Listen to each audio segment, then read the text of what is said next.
বাচ্চারা যে আছে স্কুলে যেতে পারে না।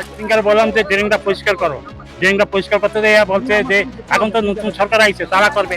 এই যা করে গেছে আগের সরকার, চোর তৃণমূল যা করে গেছে ওইগুলো এবার আমাদেরকে ঠিক করতে হবে। সব তো লুটে পুটে চলে গেছে ওরা। ঘুমে গেলে রাত্রিবেলা অন্ধকার হয়ে গেলে কেউ এসে দেখে নি জোক আর সাপ তো এখানে ভোট থেকে এরা কমিশনার চালাইছে, আজ পর্যন্ত আমার গলিতে একটা লাইট করেনি, এখনো সন্ধ্যার পরে অন্ধকার হয়ে থাকে।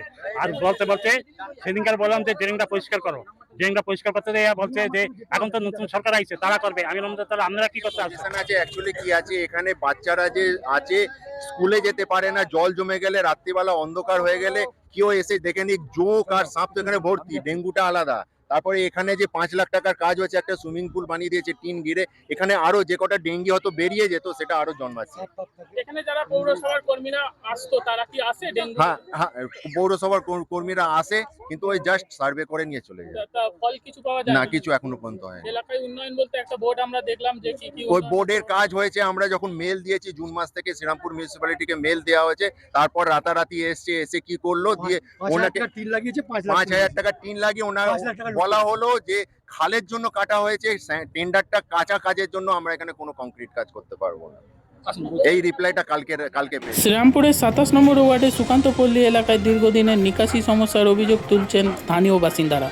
তাদের দাবি, সামান্য বৃষ্টিতেই এলাকার নর্দমার জল উপচে পড়ে এবং জমে থাকা জল দীর্ঘ সময় ধরে নামতে চায় না। ফলে এলাকার জলাবদ্ধতার পাশাপাশি সাপ ও ঝোঁকের উৎপাত বেড়ে যাওয়ায় সাধারণ মানুষের মধ্যে উদ্বেগ তৈরি হয়েছে।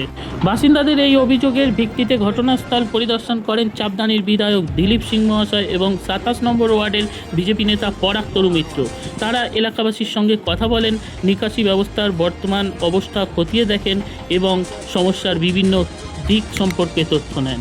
এরপর চাপদানির বিধায়ক তথা দিলীপ সিং মহাশয় আমাদেরকে জানান, কি কি দেখলেন? পুরো জায়গাটা না ঠিক আছে। এই যা করে গেছে আগের সরকার, ওই চোর তৃণমূল যা করে গেছে ওইগুলো এবার আমাদেরকে ঠিক করতে হবে। সব তো লুটে পুটে চলে গেছে ওরা। এখানে কি সুইমিং পুল নাকি? ও সুইমিং পুল কি করেছে, পুরো মানুষকে তো একদম পুরো জঘন্য অবস্থা, মানে জলে ডুবে থাকে। রাস্তাঘাটে জমা জল না, আমি নিশ্চয়ই এইসব নিয়ে আমি বিচার করব। এটা নিয়ে আমরা আজকে একটা মিটিং বসাবো, আমি মিউনিসিপ্যালিটি অ্যাডমিনিস্ট্রেটরের সাথে কথা বলে আর এলাকার মানুষকে নিয়ে এটা যাতে একটা বিচার করা যায়।